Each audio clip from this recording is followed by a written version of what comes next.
Welcome to the first ever episode of Storied Arcs. I am your host, Mike. And I'm your host, Alex. Hey, this is Mike. Just a quick explanation here on the first episode. We started this without a zero episode, and we spent about 45 minutes doing an introduction. We decided that was too long, especially if you've already read Paper Girls Volume 1. So we cut that, created a new episode 0, which you have already heard. And so this episode we have edited down significantly, so you're jumping straight into the discussion of the material. So it is a little bit of an awkward introduction, but I think you can hang with us.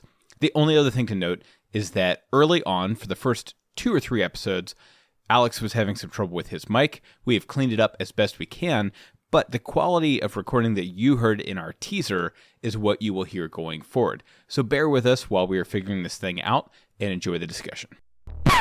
So, setting, 1988, day after Halloween, Stony Stream, fictitious suburb of Cleveland. 4 girls with a paper route, one of them being the first girl to get a paper route. And it's for the fictitious Cleveland Preserver. I did look that up. That is not a real paper. I believe it's the plain dealer, right? That's Cleveland's paper? Yeah, I was actually just in Cleveland like 72 hours ago and was reading the paper there. I wasn't reading it. I took the crossword puzzle out. That's not the same. And I was very disappointed they used the LA Times crossword, not the New York Times. Not up to my usual standard, but that's fine. I'm over it. Characters. We have 4 main characters, but we open with a protagonist who I think we agreed before we started recording. Aaron, for this story arc, the first 5 issues, is our chief protagonist. I think that's right. We come to learn very shortly that there are 4 paper girls, and she's the new girl. So she is the audience in. She's meeting the other characters for the first time, just as we are meeting them for the first time. Yes, and that's always a great way to do that when you have exposition to introduce some new. Like my favorite TV show of all time is The West Wing, and a classic Aaron Sorkin trope is to put your protagonist in a room with a journalist, a lawyer, or a counselor, because they will grill your protagonist and drag information out of them by the boatload. Either that or like you bring a new intern into the White House and they're doing their little walk and talk, and you can just dump information on the new person. Absolutely. And so it's and you know, frankly, like, you know, look at Harry Potter. Like, the way you exposit like all the world building that you want to do in that book is by bringing someone from outside that world into the world. And 100%. that's what we've done with Erin, someone who's not a paper girl, although she has it appropriately labeled on her calendar as Hell Day.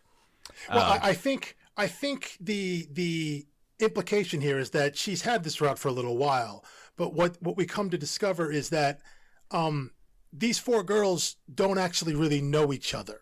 That they're only riding together to deliver papers because it's the morning after Halloween, and they're worried about whatever knuckleheads are out there. And obviously they're not delivering to the same streets because that's not how paper routes work. Exactly, but they're riding together because there's a strength in numbers thing there for, you know, kids who are out too late on Halloween, I guess. So, you know, our other girls there are Mac, who was the first paper girl. Then there's Tiffany, and then there's KJ. And I believe it's set up where not only do they not know each other, I don't think any of them go to the same school. I think no, and it's actually kind of curious because we learn a little bit, and none of this is like laid out in, like, you know, some comics will just give you like the opening of an action movie where it pauses on the screen and it lists their tech specs. Yeah. These you all get through conversation. So 2 of them go to Catholic school, right? Yeah. They're So, Saint something. Yeah, and not the same Catholic school. Aaron and Tiffany go to Catholic school, private school. KJ goes to a private school that I think is But KJ had a bat mitzvah. Yeah. So you have 2 Catholics.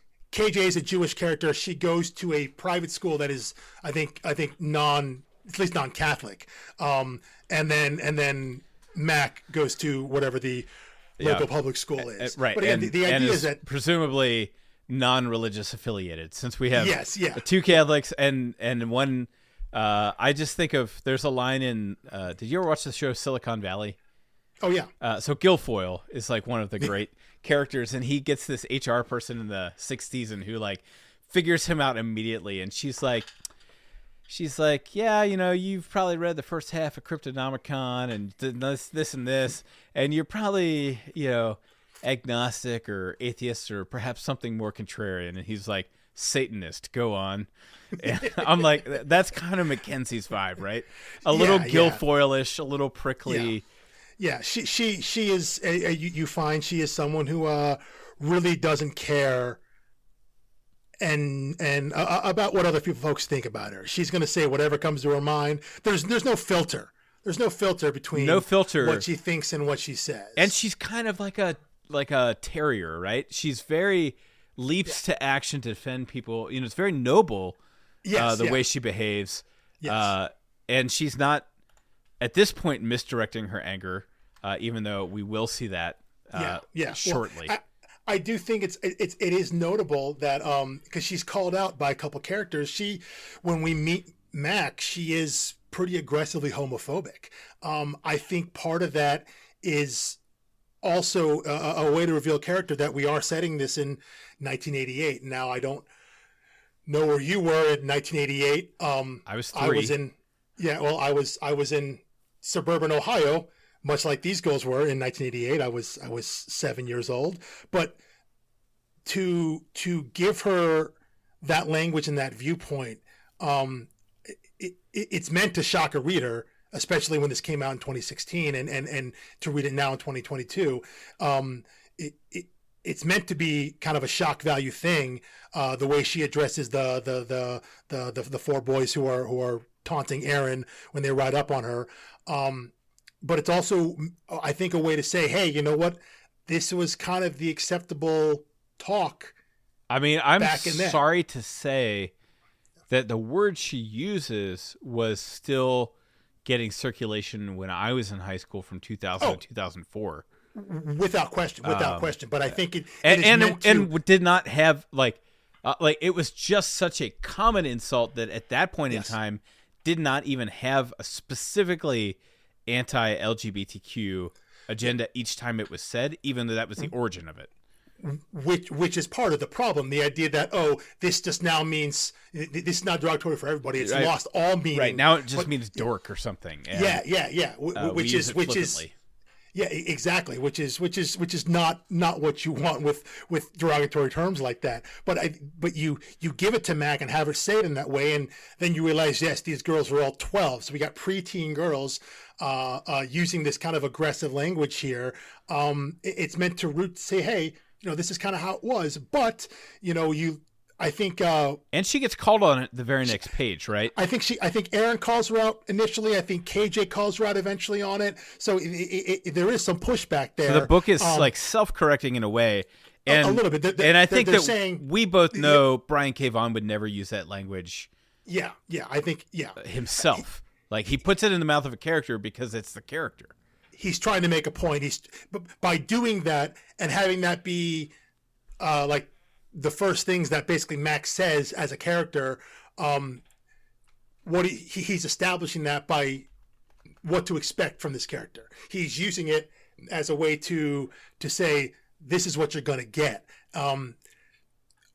Is it possible he could have done that using different language? Probably, but there is again a level of shock to it that if you can't handle this shock value, don't read Saga. That's all. Absolutely, yeah. These are comics that are definitely not meant for children, right? As the vast majority of comics are not. For anyone who may be tuning into this and has the golden era.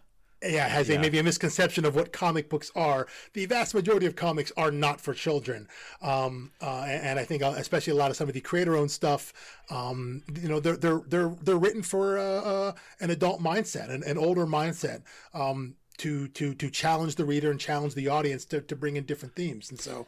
And since we're talking about that language, let's just dive in. We're on the setting 1988.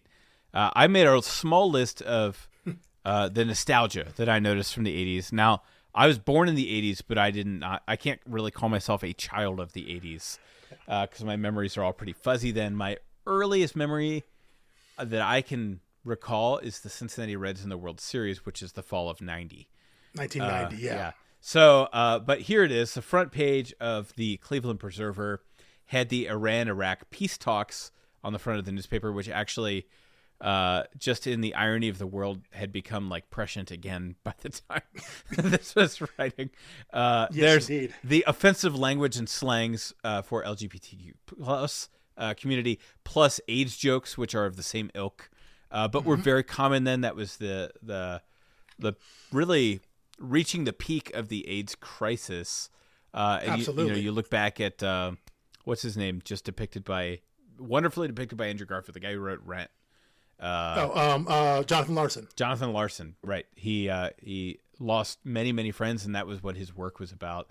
Then you get the Challenger astronaut reference in the dream at the very beginning. Krista McAuliffe. Yes. Krista McAuliffe. Yeah. So you talked about your earliest memory that you remember. I think one of the first major events I remember is the Challenger explosion. Oh, wow. Were you watching at school? No, that one I think I would have been just too young to be in school. That was 1986, I believe.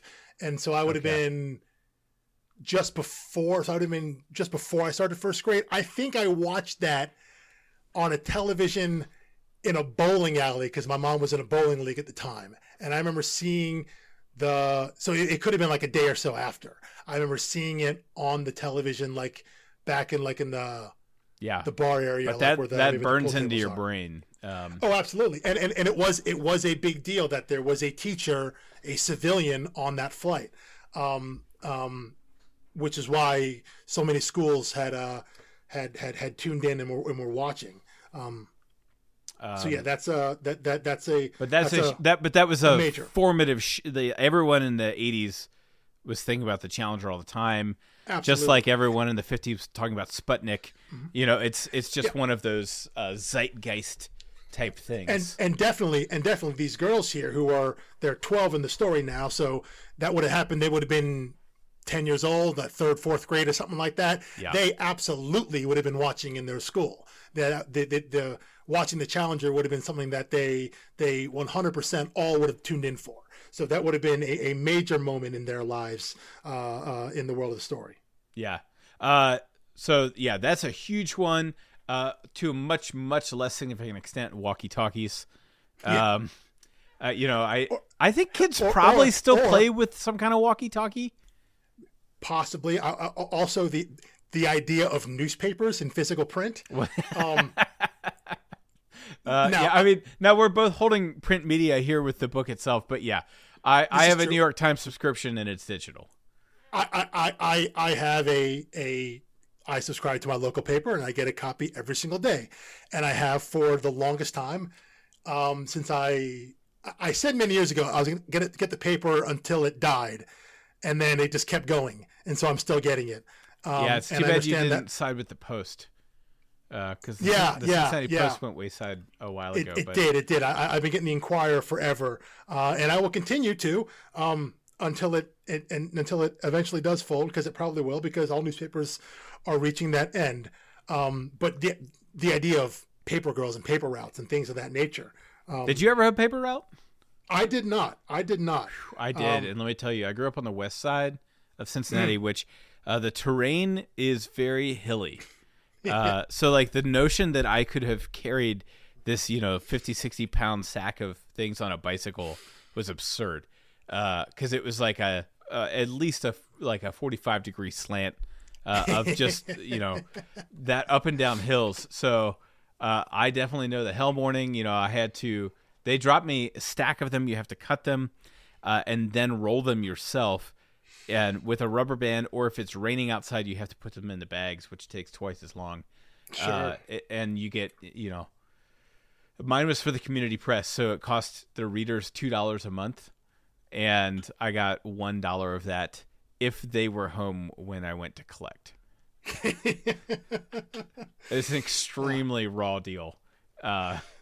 It's a weekly newspaper. I wasn't doing it every day, but it was not a great gig. And that would have been in the 90s then, right? Yeah. So we're doing this podcast and I'm not getting paid for it, and that's a better deal. I probably so. Yeah. So then, now this is another one. So I just said I'm from the west side of Cincinnati, which I assume most of our listeners are not in Cincinnati and have never been to Cincinnati.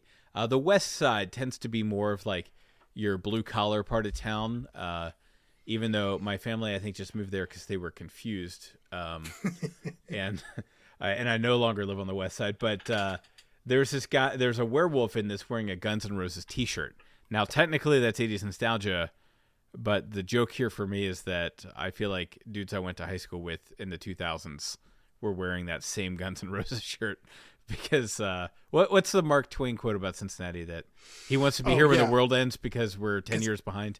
So it was something like that. Yeah. So anyway, you also get the Michael Dukakis reference, which is a throwaway line. You get lots of talk about rapture theology, which was like a pop Christian movement in the 80s and 90s that actually Marvel picked up on when they wrote Thanos. He was riffing on rapture theology, like what if you snapped in half and went away. Not part of like any historic or even global tradition in Christianity, just a weird thing Americans did in the late 20th century. Just kind of the idea of that, and that it was desirable, which is what you see. It's Alice, Mac's stepmom. Yes, is the one going on about rapture theology as she contemplates suicide. And is it clear to you, did she kill her husband? No. So as you see through on there later on, when we do get a glimpse of the future timeline, as our protagonists run into beings from the future, everyone who gets zapped away ends up in like some sort of stasis chamber, and I think the idea is that that's where they get zapped to. So they disappear and they dematerialize in the present, and they are transported to some facility in the future to be stored there. The Wen so house. I don't think so no one has died there. Yeah. So they go back to Erin's house first, and her parents are gone, and her younger sister, and then they go to Mac's house, and Mac's father is gone. She has an older brother who's also not there, and just her stepmom is there, and so the idea that they have vanished and she has not plays into that idea of that kind of the idea that maybe the rapture and I hate to invoke the phrase those left behind, but that's kind of the idea. That's the notion, yes. Exactly. And then final 80s nostalgia that I caught, although I'm sure there is much, much more. Ronald Reagan is dealing with Erin in a dream after she's shot and bonding with her because he has been shot, which a lot of people forget that U.S. president was shot and survived, I think, in his first term. That was 1980, 1981 he was shot, I believe. Somewhere around there. My main reference point for it is, again, through TV with 30 Rock. Judah Friedlander goes to Alec Baldwin's tailor, and he walks in the room looking all nice in his suit. And as a compliment, Jack Donaghy says, "That's the suit, or that's the cut Reagan was wearing when he got shot." And it's like, I don't know why that's venerable. But you also have the nostalgia of the old cars and stuff. Like they steal a car and they're driving a station wagon, which, by the way, I noticed the license plate is 212 BKV. Now I assume the BKV is for Brian K. Vaughan, but definitely I could not decrypt the 212. I was like, that's not his birthday. Like if it's February 12th or something, it's not his birthday. It's not the release date of the book. So if anyone's listening and cares to decrypt that, that would be, fun, I guess. But man, I could not parse that. I just looked up. I thought it sounded like it might be the area code for Cleveland, but that's actually 216. I just looked it up there. Ooh. Thought it might be that. Wow. Yeah. So yeah, it's they didn't pick it at random, especially when the letters are BKV. Yeah, it's got to be something there. So there are a couple of things that I think I noticed, when we do jump to the future, and we see we're introduced to a character called Grandfather. He was kind of seemingly the leader the old timers, as they're called, because as you discover, these our four paper girls are being drawn into an intergenerational war that spans across time and space. So the young people, the teenagers against the old timers, and the two times we see him, this grandfather character, the first time he's wearing a Public Enemy t-shirt, and the second time you see him, he's wearing an Apple Records t-shirt. And notably with that character, everyone in the future, all these adults, they speak in this very specific dialect, and yet this grandfather character doesn't. He speaks regular. Our parlance. Yeah. So through this nostalgia, the idea that, well, who is this character in the future? Why would he be someone who's wearing a Public Enemy t-shirt? I think there's something, again, revealed about character, because we see everyone, when you see in 1988 a teenager wearing a Guns N' Roses t-shirt, that's not weird. But an old man in some time well in the future wearing a Public Enemy t-shirt, it's weird. Yes. Something jumps out at you. It's striking. Jumps out at you. Yeah. Absolutely. Yeah. So I think, one last thing. I think one thing I really like about the nostalgia of it all is that there's oftentimes, especially when this came out, there was a direct comparison to Stranger Things. Stranger Things season 1 premiered on Netflix.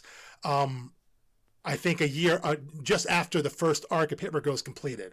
So there was this wave of like 80s nostalgia, and it's very tempting, I think, with something when you're dealing with the 80s to just throw a whole bunch of stuff at the wall, like just pack it in reference there. As many things as you can, 80s all over the place. References, right? Absolutely. And what I appreciate in something like Paper Girls is like, no one just has a Rubik's Cube and is like, hey, look, a Rubik's Cube.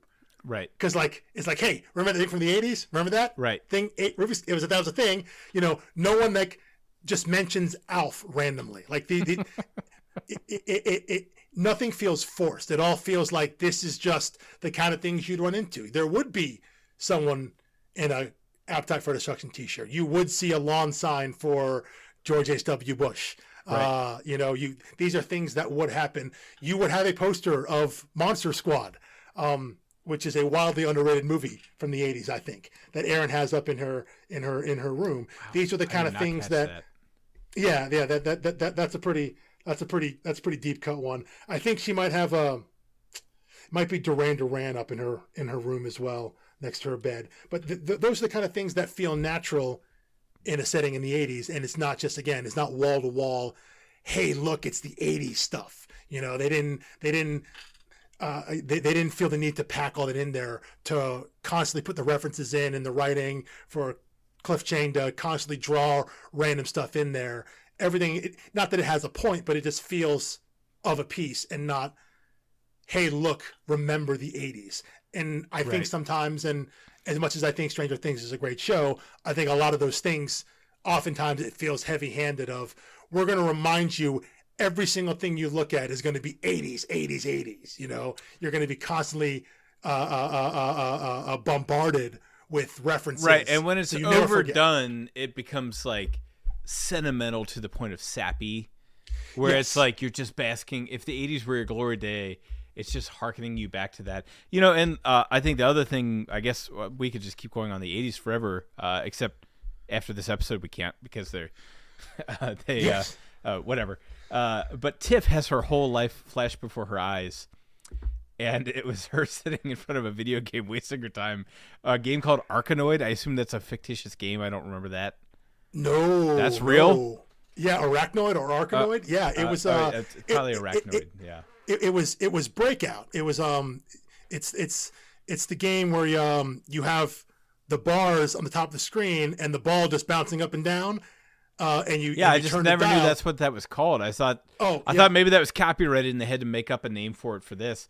No, I'm pretty sure Arachnoid was the game. But how much does that like hurt physically to think this child from the 80s looks back on their life and they're like, I wasted the whole thing playing a video game, and you look at how crappy their game was. I'm like, I waste way too much time playing video games, but my video games now are awesome. Bro, like I want Elden Ring.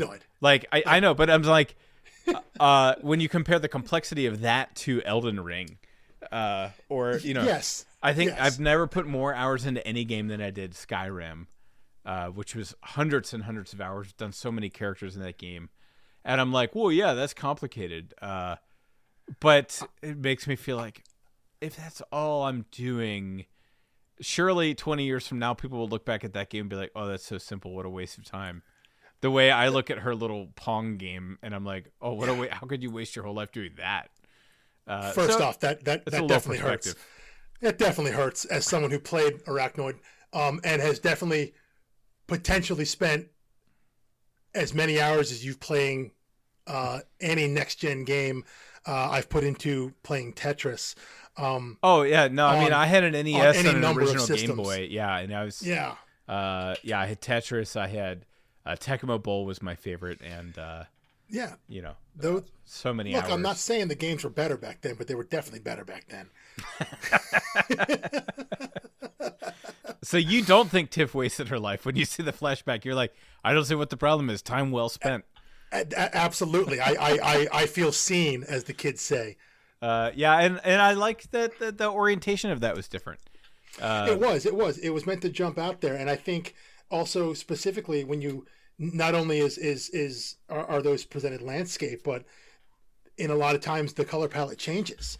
A lot of some of those scenes, some of those panels really pop because there's a bright yellow or a bright orange or a bright green or something like that, which is different than the vast majority of the book, which has a blues and purples. It is meant to be. Let's talk about that. Sure. We're drifting naturally into the art.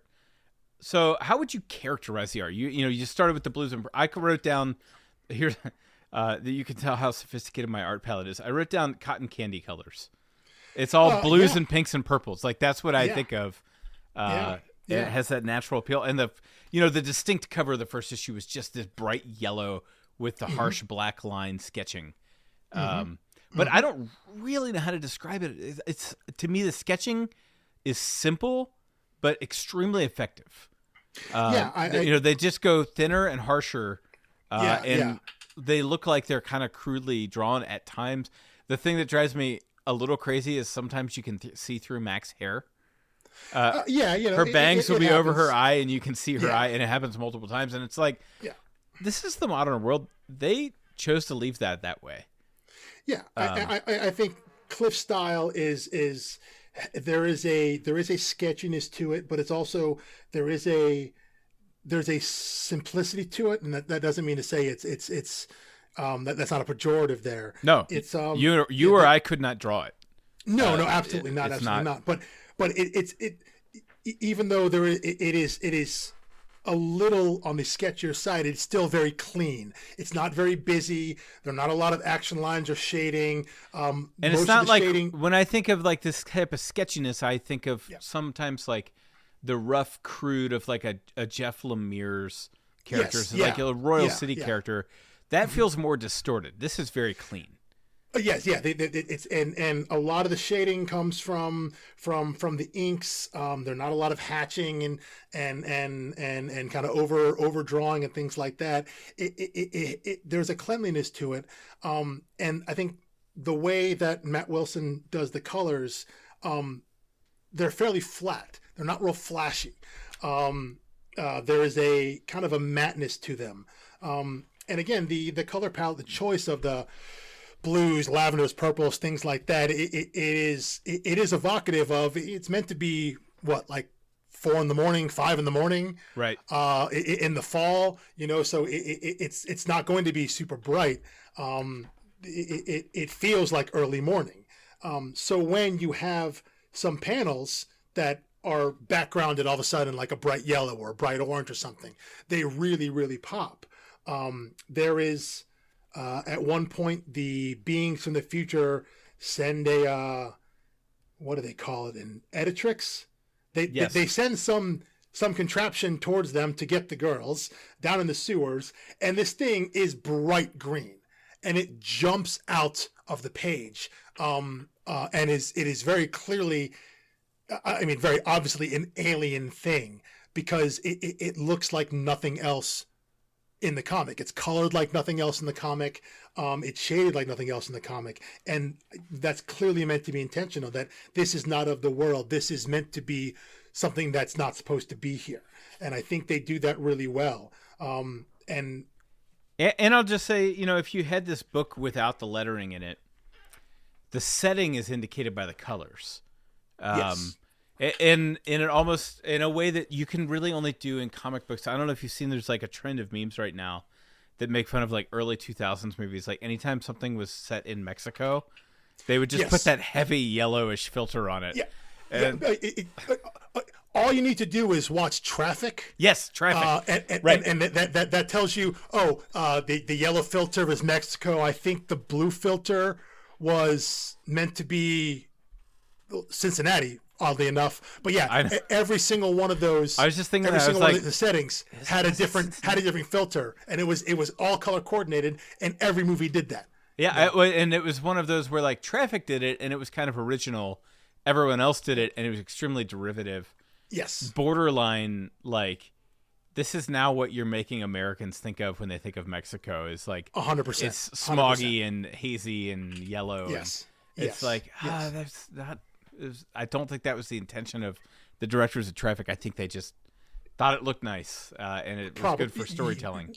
One would hope. But yeah, you get the sense of when they're outside, when they're down in the sewers, when they move into a house. When they're in the spaceship, it's bright pink in the background. Absolutely. When it's not on the girls, there's a certain clarity and more neutrality to the colors. Mm-hmm. So yeah, I mean, I think it's, for something that I would describe as simple art, there's amazing complexity, but like you're saying, simple is not a pejorative term. No, absolutely not. An iPhone is simple. Like Steve Jobs was like big about that. He was like, it's a simple device. It's one button. It's the most powerful device to ever fit in the human's pocket, but it's simple. It's easy to interact with. It does things seamlessly. And I think there's like this great economy to the art and storytelling of Paper Girls. And again, there's no narrator. There's no big, rectangular boxes in the corners telling the story from an omniscient or limited third-party perspective. It is just the dialogue that carries us, which I think means you're leaning more heavily on the artist. I think so. To convey some of that. And now that you really mentioned it, I think there are no text boxes. There are no narration boxes at all in this first issue. I don't think any in the entire. I don't think they emerge. Series. Yeah. Everything's done through dialogue. There are no narration. There's no kind of just what's inside someone's head thinking. It's all through dialogue. Yeah, no thought bubbles. Yeah. I didn't think of that either.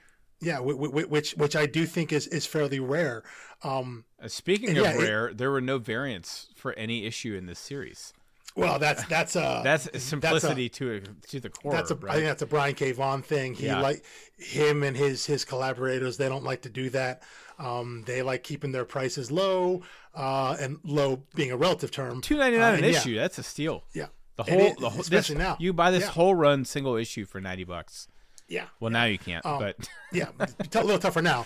But yeah, they that part of the industry is not something he is interested in, and I think the people he works with on these books, I think that's something that they all agree on, that they're not putting out hundreds of variants. They're not putting. Well, they're not trying to do collector's items, right? In fact, they're just. I was lambasted by him in the Saga 55 letter or whatever that was, where he made me rip the back page out and mail it in. Which I have done on a number of occasions for his various reader polls.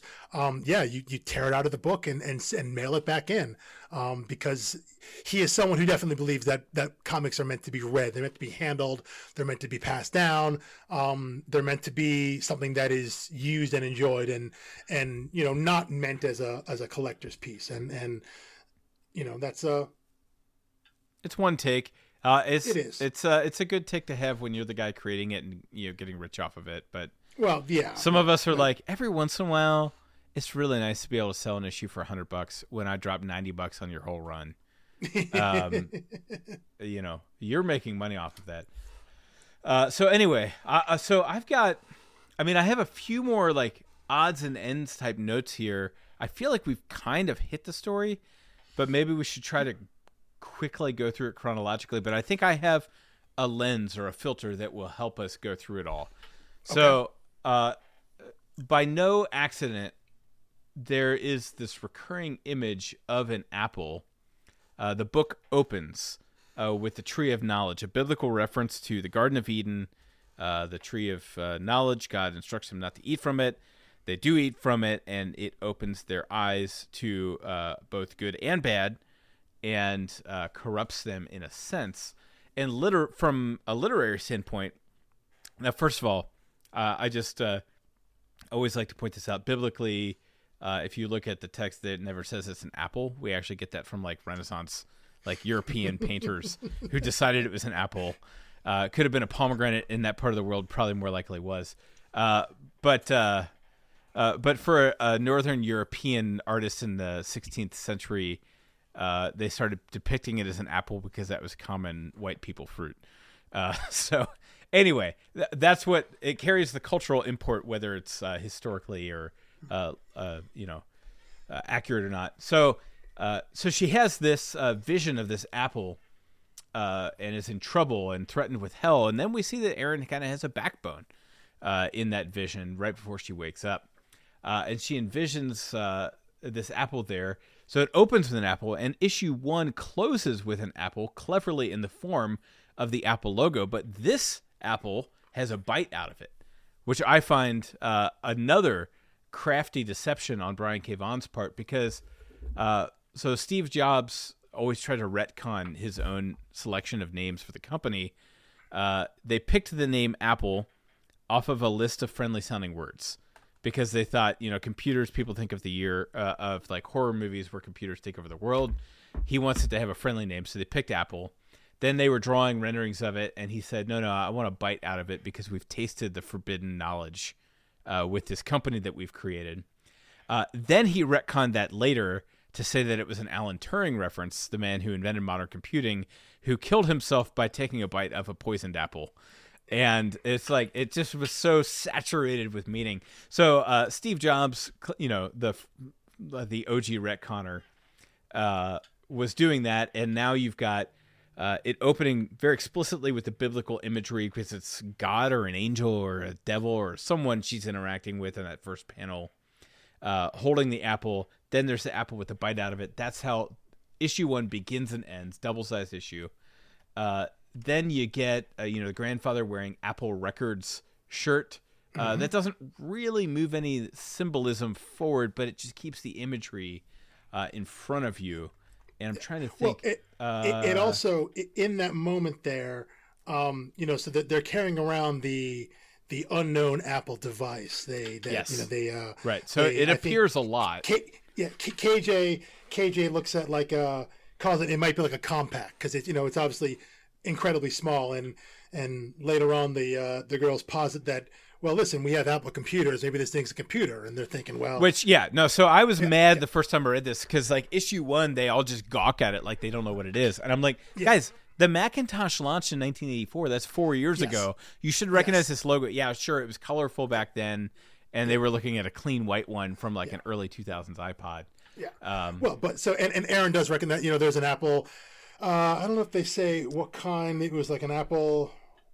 It's like a Nano or something. But the grandfather at the beginning of issue 4, the phone in his room looks like an Apple. An Apple, yes. So we're getting this sense that, so you get this idea of lots of literary figures have loved that imagery of their character tasting the forbidden fruit, pushing boundaries.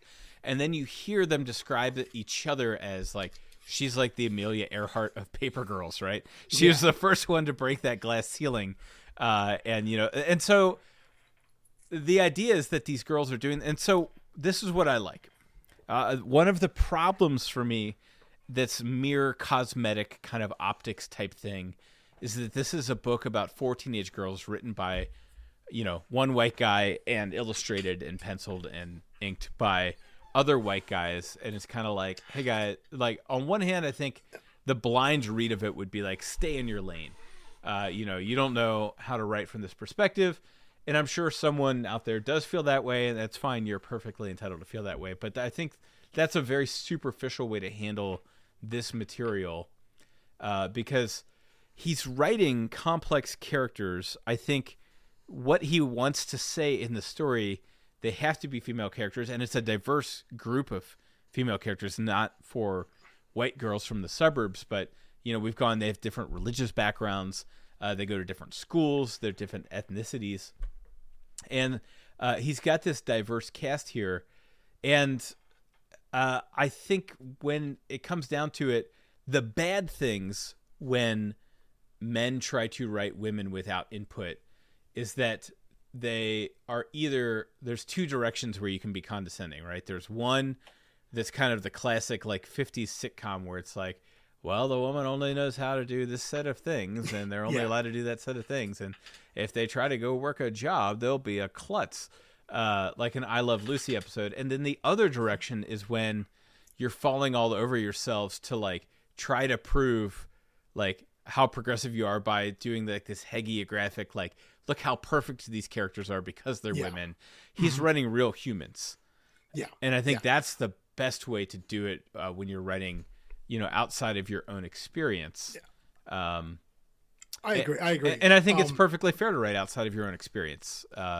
For storytelling, I think it'd be an incredibly boring world if every white guy comic writer only wrote about white guys.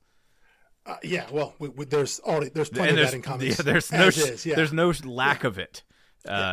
Should clean up one thing you did say though. Cliff Chang is an Asian guy, so I think you did say pencil. But okay, but still, we have an all male creative team. All male. But yes. I think what you're talking about there is critical. Specifically, I think with a writer like Brian K. Vaughan, because I think his strength in all of his books is character. Whether doesn't matter who they are, they could be alien character, whatever it is. His strength has always been character, because when you look at his biggest books here, like we talk about Saga, Paper Girls, Why the Last Man, there's always some sort of larger event happening. There's something bigger going on. In Saga, there's this gigantic galactic war. You know what never gets talked about? Why there's a war. You know why? Because it doesn't really matter. Right. In Paper Girls here, in this first arc, you're introduced to this, as you mentioned, this intergenerational war between teenagers and old people in the future that's spanning across time and space. Why are they at war? Other than that old people and young people never get along because there's a whole generation gap thing. It's actually not important. A lesser book would have started off with some giant text page of here's the history, here's how we got here, here's what it happens, and here's the origin back in 1988. Right. Some ham-handed Tolkien-esque thing. Yeah, they would put so much effort into that, and I think BKV's greatest strength is that it's all about character. That in whatever fantastical situation it is, whatever's going on, he writes characters so incredibly strong. Doesn't matter who they are, what they believe in, what they do. The focus is on that. So whatever situation they're in, you just accept that, okay, yes, in this book, there's going to be time travel. We're going to the future, we're going to the past. Things are happening in this book. Doesn't matter. We're bought into these four girls. It doesn't matter what happens when you're talking about something like Saga or Why the Last Man. And Why the Last Man? Why do all the men die? Why does everyone with Y chromosome die? It's never actually explained because it's not actually important, because that's not what the book is about. It doesn't matter because yes, and this is much more like life, right? It's like something bad happens to you. You don't get to like pull back the curtain and figure out why. You just have to play the hand you're dealt. And that's Brian K. Vaughan's characters, right? They're just, one of my favorite writers in anything is, I previously mentioned Aaron Sorkin, and he said his like chief rule for his characters is that like they must have agency. They can never be victims. Like bad things can happen to them, but they are always taking action. And I think that's definitely something you're seeing in Vaughn's characters, certainly in Paper Girls, certainly in Saga. where Definitely. It's like, yeah, they keep landing in situations that they didn't necessarily cause, but they don't just sit back and let story happen to them. They're always moving forward. You know, they're grabbing the gun and firing it errantly at each other. And then they're stealing a car and driving it. And then they're, getting in spaceships with strangers. It's they're making choices. They have consequences. And to me, they just feel human. Absolutely. Yeah. Because it's again, the story is not about what's happening. The story is just about these four characters. Right. And what happens around them is what happens around them, but that isn't what the book is about. It's all about these four girls and whatever adventures we see them go on. And here, said it starts off with a small bit of time travel, and almost dying from an accidental gunshot wound. Right, and I have so many more things to say, and I do feel like we should be on the downward slope of this episode. Probably so. I would say there is one thing. Kind of last thing I do want to talk about a little bit, and maybe we'll get into it a little later in some other episodes. Something I'll posit out there right now. The idea of time travel in popular culture. He says, as opposed to time travel in like real life or something. Well, I do think there are probably physicists working on that. Probably so.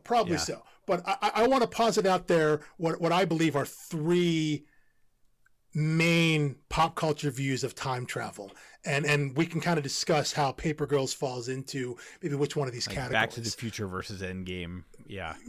So yeah, the first one was what I call the Bill and Ted theory, or maybe the Doctor Who theory. It's the idea that nothing matters. You can travel through time, pull anybody from anything. There's no effect on the timeline. There aren't any rules really. You can do whatever.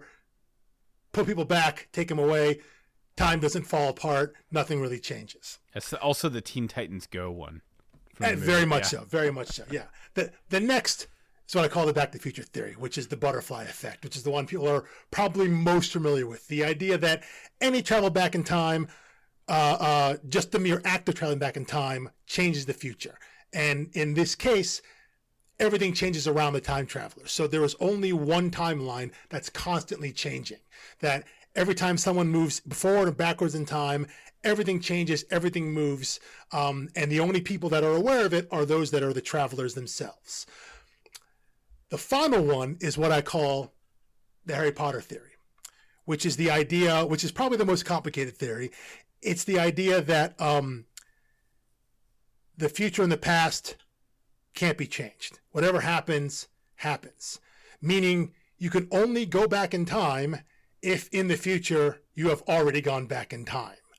Right. Right. It's a causal loop. Yes. And not manipulatable. Yes. It is the idea that from the time traveler's perspective, there is an order to things. If you, the example from the book is at some point the character Hermione has 3 classes at the exact same time. So from her perspective, she goes to one class, goes back in time, goes to the second class, goes back in time again, goes to the third class, and then moves on with her day. So in her mind, there's an order because that's how she's experiencing it. But from a 30,000 view of the situation, at the moment the classes start, there are 3 Hermiones instantly because she's already gone back in time twice in the future. Which means later on in the book, when she has missed classes, the reason I've seen people say, well, why can't she just go back in time and go to those classes she missed? She can't do that because if she had done that, she wouldn't have missed them. Which means the scene of her being woken up and saying, hey, you missed class, she can't just go back and do that because she hasn't gone back and done that. Which brings us to, yes. No, that's, you're right. That is the most complicated one. It's the most complicated. Yeah. It's the most complicated one, but it is also the idea. It's the idea that time is fixed. So any manipulation, anything that happens, quote unquote, through time travel, happened because it already has happened or already will happen. Which brings us to Paper Girls and the scene when, after Aaron is shot, she gets into the spacecraft with the 2 teenagers. That's Heck and Nando, yes. And they go to the future because that's where she goes to heal. Right. And they disappear from 1988, and Mac, KJ, and Tiffany are left in that field, and they're like, "Oh God, we killed her. What happened? She left." And then after a fight with an old person, one of the old timers, KJ has this revelation, like, "Wait a minute, we need to go back to that basement where we saw that spaceship earlier in the night." And Mac's like, "Well, what do you think? We can use that one to follow her?" And KJ's like, "No, I think it's the same one. I think that's the same ship that we just saw leave." Implying that when the four of them found that ship earlier in episode one, in issue one, that inside that ship was a wounded Aaron from the future who was healing. Interesting. Meaning that she had been there the entire time, because when they leave the future after Aaron has been healed, they have to make kind of a risky jump, not a normal jump. So they jump back in time to not quite the exact same time, same day, not the same time. But like within an hour, it's like, yeah, cut them a break. Yeah. Listen, time travel, I'm sure, is difficult.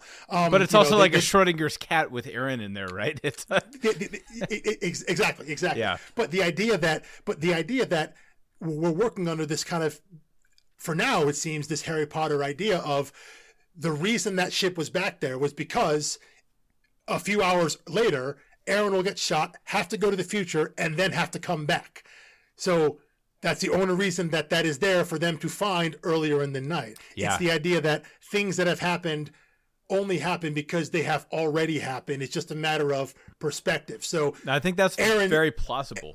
Now, the other thing I'll mention is just that there's this little one mentioned in Days of Future Past, which is that time is like a river. It's like you can throw a stone in it, and it will shift things a little bit, but the current is not going to be stopped. It's going to find a way over and around your pebble. So it's like you can try to change things, but you're not going to have Back to the Future butterfly effects. You're likely not going to change the overall outcome at all. But here's the question. So Heck and Naldo, in that scene that you just referenced, and I thought you're going to pull this quote out. Heck turns to her and says, "Your ending is your ending no matter what." Because one of them, I think, gets shot and dies, right? Yes, or wounded. Naldo? There are three. Oh, yes. When we first meet them. And she said, "You're time travelers. Why don't you just go get him back?" Yeah. And the character that dies is his name is Jude. We never really meet him. But yeah, he's the one that dies. And they said, "Yeah, well, your ending is your ending." So now here's the question. We don't have a neutral third-party narrator. Is that a reliable statement? Is that to be trusted? Are they passing on dogma? I mean, these are teenagers. Like, they're not this is very true. experts. Yeah. So they could be wrong about that, or they could have done enough time traveling, or, like they just live in a society where it's so common that, it's well known that your ending is your ending. There's nothing you can do to change that. But you feel like that's a hard barrier they set down in front of strong four-wheeled girls. Know the story means they're going to put it to the test. Absolutely. It's like challenge accepted, like Barney Stinson style. Definitely. But I think for now, though, I think you do have to accept it, because when KJ has a revelation of, hey, we need to go back to the basement to where we saw that ship the first time, when they go back there, lo and behold, Erin is actually there and she has been healed. So right. So it's a functional theory at the very least. So at the very least, what has been presented is that, yes, that is the case, that what is fixed, what has happened, what's fixed is fixed. So the idea that Erin goes to the future and comes back, that means she would have been there the entire time. They just hadn't caught up to her yet. Erin is on the outside, not knowing that she's also a future version of her is healing on the inside of the ship. So based on so far in this first arc, there's just the one instance of time travel for our main characters that we see. I think what is shown backs up what Nando says there, that time, you can travel through time, you can go, these things are possible, but in terms of changing anything, it doesn't work that way. What happens has happened. So if you go back in the past, it's because you have already done that. You're not showing up and doing something different. Right, which I think a lot of people would find to be like a depressing level of determinism. Yes. Yes. But the way I've always explained my undergraduate studies were in philosophy. That does not make me an expert in philosophy. In fact, it just means I learned enough terms in philosophy so that later when I choose to read philosophy, I don't feel like I'm totally underwater.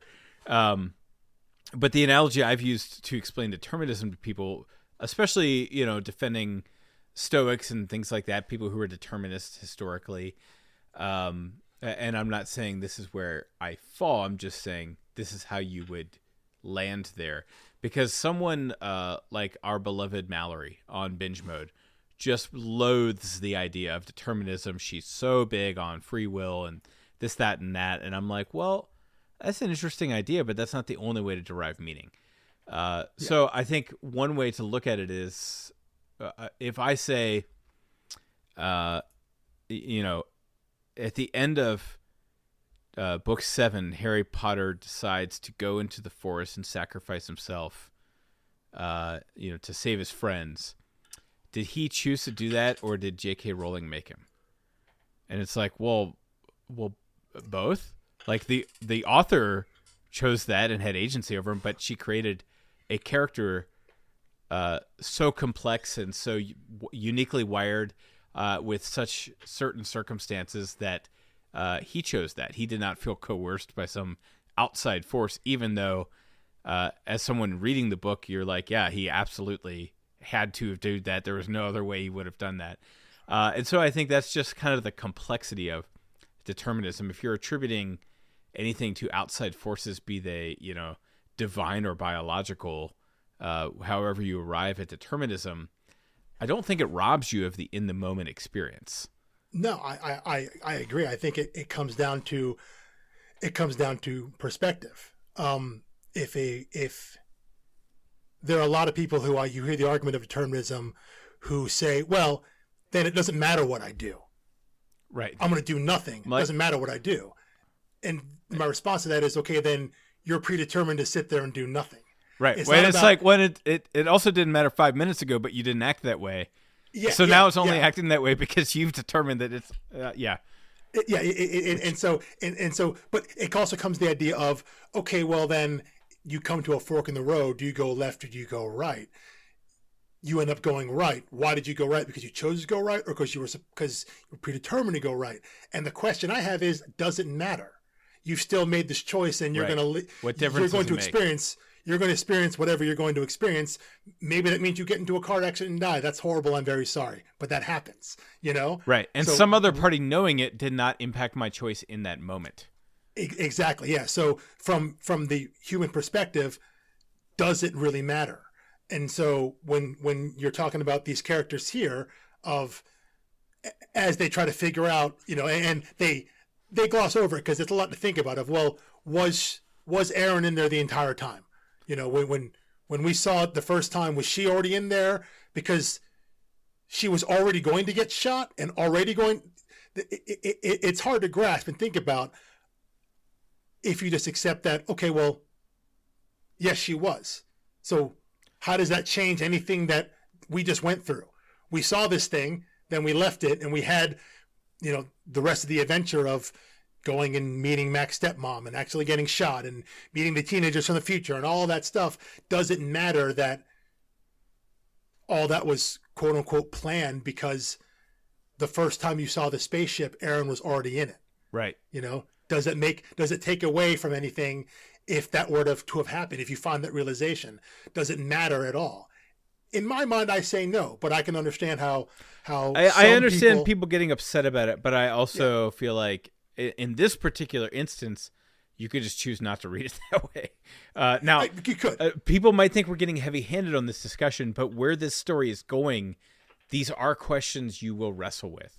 Now, you don't need to resolve them, but I think if you're just engaging with this material at any level, you're going to have to chew on some of this stuff. And that's just, Brian K. Vaughan delivers little nuggets of just like, he doesn't have, I do miss that from Saga. He has the narration and the caption bubbles and the, things like that just provide like really deep and insightful gems at you get your money's worth for sure when you read Saga. Yeah. I think Paper Girls has that, but it's not as in your face. I think you have to reach forward a little bit more, which probably makes the book a little more accessible on one level and a little harder to fully digest and appreciate on a different level. I think so, yeah, because Saga is written, and this isn't a spoiler, I guess. It's written from the perspective of Hazel, the child in the future. She's basically that's on the first page of the first book. Yeah, she's that's telling the story backwards. How far were you spoiled? Yeah. So apologies if you haven't read the first page yet. if you've been staring at the cover of issue 1 and haven't gone past it yet. But yeah, so the narrative setup is someone speaking from experience, someone in the story who knows what's going to happen, and thus is doling out information as they essentially remember it. And yeah, they can have been told. Yeah. And they can be obviously because a lot of it happens when she's a literal baby. But yeah, the narration can drop some of those pearls of wisdom and foresight, because that's the inherent nature of that story, of how it's being told. Because Paper Girls is told entirely through exposition, you're learning it all as it happens. There is no one telling you, something happens, and there's no text box being like, and that's important. There's nothing telling you that. Right. And I think also those text boxes, especially when it's like a future perspective, can lead to weird contradictions in narration and storytelling. Mm-hmm. I think in Saga, it goes on to, follow a couple journalists for a while who and other characters, spoiler alert, who die. And I'm like, I'm sorry, if Hazel's telling the story, how does she have any of this information? Basically, it's like she's telling a third of the story, and then the other parts we're just getting. We just get to see. And it's kind of like, that's confusing. Are we getting full narration, or are we simply getting narration that she's telling, and then, oh, by the way, here's the other things that happen? And it seems like that is what's happening, and I don't mind. It didn't bother me until I stopped reading it. Like, I finished it, and then I was like, oh, wait a second. What? How did I see those things? Yeah. Because when I was reading it, I just bought the compendium, and I had 54 issues, and I was just tearing through it. It's a hard book to stop. But anyway. Yeah. But without that here in Paper Girls, you said, we only twice, I think, leave the perspective of the four girls and jump to the future and see a little bit of that future world there. And I think so that's the only time that we, the reader, have any sort of advanced knowledge that our characters don't have, because we see a little bit into the future. We see a little bit of that world is. We see that facility where the people are being zapped away to. So we presume they're not dead. They're in stasis somewhere. So we know that. The characters don't know that. The four girls don't know that. But it's not critical that they know that, because, at least not yet, because they're just trying to figure out what's happening to them right now. Right. But it's all about staying in their perspective, in their world, how they view things. And I think it makes the book stand out in that way, that there isn't some overarching narrator saying, and now here's what's going on over here, and giving you the natural foreshadow. Because when you have that future omniscient text box, right, there's almost always going to be something at the end of an issue or at the end of an arc that is a tease for what comes next, because that future omniscient narrator knows what's happening. You don't get that here. It all happens within the experiences of the characters. Yeah, although I will say he does give you weird little clever, more subversive peeks into the future. Yes. And the final segment that I want to do in this episode is where we perhaps take our favorite moment from the story arc we covered. And I don't have a name for it yet, but I'm thinking about calling it the bookmark. It's the bookmark. It's the thing I'm going to turn back to and remember. And if you have yours ready, you can go. Otherwise, I'm ready with mine. Why don't you go ahead and go? I'm trying to find the page that's on. Okay, I hope it's not the same one. Which so will make us coordinate it better in the future. Yeah. But mine is one where a character that we will not have for long, Heck, turns around, and after a homophobic comment toward him from the girls, he says something like, "Yeah, I forget. You guys come from a real effed up time." Yeah. Yeah. Now, like, that's deceptively clever because he's loading it as an insult. It's obviously an insult and received as such. These people are massively disfigured from some post-apocalyptic event that they're on the other side of, which to me sounds like a pretty effed up time as well. Yeah. But for him to be looking back at her, calling that an effed up time because if they're socially regressive, is an interesting and kind of hot take. And then it goes one level, further to refer to effed up times kind of past tense would suggest that there's an optimistic arc to time here, meaning he is from a better time. At least in whatever sense he views, time being effed up or not. But it kind of hints at like, we're not getting a narration about how things pan out in the future, but we know he considers this effed up and he considers where he's from not effed up. Yeah. And we know where he's from. They are literally at war. Or I think he refers to the war in past tense, like he was a child of the war, something like that. But he's actively in war with the old folks. Yes. And maybe this was a right. That's better than our time in the 80s. And I think people generally thought the 80s were pretty great when they were living them. Right? It was like economy's good, drugs are good. People love the music and the hair and the fashion and the movies. Yeah. That's why there's so much nostalgia for that time period. So for him to just subversively diss it is a pretty heavy punch. Mm-hmm. Well, and I think also there is that comment still is relevant when this was published in 2016. The idea that there are still maybe not, depending on your outlook, maybe not as overt regressive kind of social ideas. They still exist. So when he's commenting on in 1988, hey, you come real effed up time, in the grand scheme of things, from his viewpoint, the time span from between 1988 and 2016 is nothing compared to where we are to the time he comes from. And that's one of those things where it's like, it was written in 2016, not for people in 1988. It was written for people in 2016. And he wrote it in 1988 so that we could feel a little self-righteousness about our progress over people in 1988. But then he gives us this future character that shames all of us with the progress that we've made. So it at one hand, it kind of flexes your ego because you cringe at that offensive word early in the first issue. Yeah. Because you're supposed to. Right, it's supposed to stand out. Right. It's supposed to be shocking. You're supposed to judge her, be like, you don't do that. You feel morally superior, and then you see this deformed teenager from the future feeling morally superior to you. Yes, absolutely. So I just thought there's not much to that quote. Like, it's not one that you're gonna write on you're not gonna get it tattooed on your arm or anything like that. But I think it's just deceptively clever. Absolutely, I agree.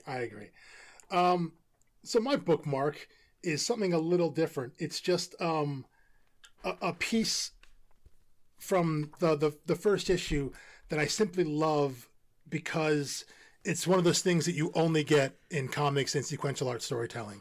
So it's towards the back of the end of the first issue, after our four girls have run into Heck and Nando, and I think it's Nando. He has his hands around Mac's neck and he's kind of choking her out. And then he gets knocked out by by KJ's field hockey stick. And then it cuts to a panel of Mac throwing up. And then the next panel after that, you see her kind of looking down at her hands, and the word balloon is just filled with what is happening, all run together. Spilling off of the bubble. Yes. Yeah. It fills in. It's cut off by the bounds of the speech bubble. And I love something like that because it is one of those very specific comic things where here is how the art and the script and the letterer and the design and the placement of that all work together in that that is the only speech bubble like that in the entire issue, and it reveals character. You can hear her say that because of there's no spaces in the words, how it fills up the entire bubble, how it's cut off by the bounds of it, meaning that it runs out and exists beyond just the physical space that we can see. It's one of those storytelling things of, again, we talked about how, maybe sometimes letterers can get overlooked, and a lot of times they are, because they may not be involved in the creative process of a comic, but they are integral in the storytelling process. And I think that's a great moment where, as you're reading, you get story, you get character, you understand all the emotion and the feeling in that just from some words and how they're presented. And that's something I think whenever I see something like that in a comic, it reminds me that, this is the kind of thing you can only get from sequential art storytelling. You can't get that in a novel. You can't get that in motion pictures, TV, and television, and in movies. It's something that only comes on a static piece of art that you have to read and move your way through. It's a unique quality of the medium. Yeah, and I love that. And first of all, I'm a stickler for English, and I'm really glad that you used the word unique correctly. Oh yeah, I'm tired of people modifying it, saying something is so unique, or something like that, or Well, listen. I something is pretty unique. It means one of a kind. I'm a fan of Aaron Sorkin as well as you are, so I know that the Sam Seaborn lecture. Yeah, something cannot be very unique, nor can it be extremely historic. Yeah. Now, if you're also bothered by split infinitives, then we're gonna have a good podcast run. That one's a little tougher for me to pick up on. I am a trained engineer, so English actually isn't my strong point. Right. But I do what I can. That's fine. I come from a family of engineers, so I'm quite accustomed to it. And anyway, thank you guys so much for listening. I think this was our double-sized first episode. Because we're introducing both the concept of the podcast and a really great story arc. The next one will cover issues 6 through 10. 6, which I almost spoiled in this one, through 10, which is trade number 2, or the back half of my bright pink deluxe edition. So read that. Tune in next time. And I believe... we're recording this so far in advance, we do not yet have it, but I believe we'll have a Facebook group for discussion. We already have Instagram handle, Twitter handle. It is storiedarcs.com, and you will be able to contact us there, leave a comment for the episode, or, just tell us how badly we screwed this up and all the things we got wrong. I actually have relatively thick skin about those things and don't mind at all. In fact, I generally love nerd culture aside from a few toxic corners. So not threatened by that. Welcome it and looking forward to those discussions. So until next time, thank you for listening, and we will talk to you later. Peace.